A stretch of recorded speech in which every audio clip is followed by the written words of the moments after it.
તરફ રાજકોટ રેલવે સ્ટેશનમાં પણ મુસાફરોની ભારે ભીડ જોવા મળી રહી છે। દિવાળીમાં વતન જતા મુસાફરોનો ધસારો જોવા મળે છે। ઉત્તર પ્રદેશ, બિહાર અને ખાસ કરી પશ્ચિમ બંગાળના મુસાફરો વધારે જોવા મળી રહ્યા છે। ટ્રેન સમયે ધક્કામુક્કી ન કરવા માટે તે લોકોને સૂચના આપી દેવાઈ છે। દિવાળીનો તહેવાર પોતાના વતન અને ઘરે ઉજવવા માટે રાજકોટનું જે રેલવે સ્ટેશન છે ત્યાં ભારે ભીડ છે તે જોવા મળી રહી છે। હું તમને સીધા જ દ્રશ્યો બતાવી રહ્યો છું કે રેલવે સ્ટેશન ખાતે ભીડ છે તે જોવા મળી રહી છે। તો બીજી તરફ જે રેલવે પોલીસ છે તેનો ચુસ્ત બંદોબસ્ત જોવા મળી રહ્યો છે।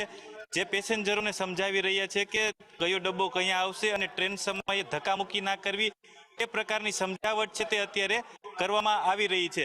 રાજકોટ છે તે સૌરાષ્ટ્રનું પાટનગર કહેવામાં આવતું હોય છે। અહીં ઉત્તર પ્રદેશ, બિહાર, પશ્ચિમ બંગાળથી લોકો છે તે આવતા હોય છે કામ ધંધા માટે, અને ઉદ્યોગોમાં ગઈકાલે રાત્રિથી જ રજા પડી હોવાથી મોટા ભાગના જે પરપ્રાંતીય લોકો છે તે પોતાના વતન માટે જઈ રહ્યા છે। અને રાજકોટ રેલવે ડિવિઝન દ્વારા અલગ અલગ 5 એક્સ્ટ્રા ટ્રેન છે તે દોડાવવામાં આવી છે કે ભીડભાડને કાબૂમાં લઈ શકાય અને ધક્કામુક્કી ન થાય તે માટેની વ્યવસ્થાને ધ્યાનમાં રાખીને 5 એક્સ્ટ્રા ટ્રેન દોડાવવામાં આવી છે। ઉપરાંતમાં જો વાત કરવામાં આવે તો 35 થી 40 જેટલો રેલવે પોલીસનો બંદોબસ્ત છે તે પ્લેટફોર્મ ઉપર રાખવામાં આવ્યો છે કે ભીડમાં કોઈ ધક્કામુક્કી ન થાય કે કોઈ પણ દુર્ઘટના ન સર્જાય તેને માટે અહીં ચુસ્ત પોલીસ બંદોબસ્ત પણ રાખવામાં આવ્યો છે। કેમેરામેન વિપુલ બોરીચા સાથે દિવ્યેશ જોશી,